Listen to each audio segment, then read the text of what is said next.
경기도 용인의 코로나19 환자와 관련해서 이태원 클럽 등을 통한 집단 감염이 확인돼 방역 당국에 비상이 걸렸습니다. 지금까지 모두 15명의 확진자가 확인됐는데 추가 환자 발생 가능성이 크다는 게 방역 당국의 설명입니다.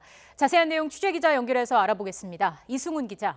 네, 이승훈입니다. 네, 용인 환자를 포함해서 이태원 클럽 등에서 모두 15명의 환자가 확인됐다고요. 그렇습니다. 경기도 용인 확진자 본인 그리고 안양 지인 1명 외 지금까지 모두 13명의 추가 확진자가 나왔습니다. 이 가운데 직장 동료가 1명이고요. 클럽 접촉자가 12명입니다. 클럽 접촉자 가운데는 외국인 3명과 군인 1명이 포함되어 있습니다. 현재 확진자의 직장 그리고 방문한 식당, 숙박시설, 클럽 등에 대해서 추가 접촉자 파악과 함께 감염 원인에 대한 역학 조사가 진행되고 있습니다. 추가 확진자를 지역별로 보면요. 서울 10명, 인천 1명, 경기 1명입니다. 방역당국은 확진자 발병 날짜 그리고 동선으로 미뤄볼 때 경기도 용인의 환자가 일단 감염된 뒤에 전파한 걸로 보고 있습니다.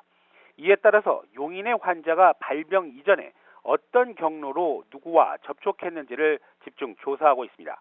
방역당국은 다만 이번 이태원 집단 감염이 해외 유입 사례와는 해당하지 않는다고 밝히고 있습니다. 지금까지 확인된 이태원 클럽 관련 접촉자는 종업원 73명, 방문자 1,500여 명으로 추정되고 있습니다. 그런 만큼 방역당국은 추가 확진 환자의 발생 가능성이 매우 높은 걸로 보고 있습니다. 이에 따라서 지역사회 감염을 우려해 경기도, 서울시 등과 함께 신속한 대응책에 준비에 들어간 상태입니다. 네, 이런 가운데 해외 유입 환자도 많이 늘어났죠? 그렇습니다. 지금까지 하루 신규 발생 환자는 12명인데요. 이 가운데 해외 유입 환자가 11명입니다.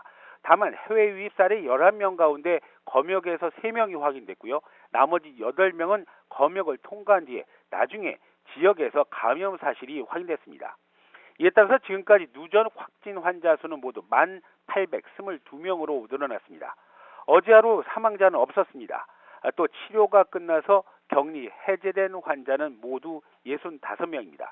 따라서 완치율도 87.6%로 높아졌습니다. 방역당국은 지금 시행하고 있는 생활 속 거리두기는 소규모 집단 감염의 위험을 어느 정도 감수하고 결정했다고 말합니다. 따라서 이번 이태원 클럽 집단 감염건 이 하나만을 두고 생활 속 거리두기 방침을 수정할 가능성은 높아 보이지 않습니다.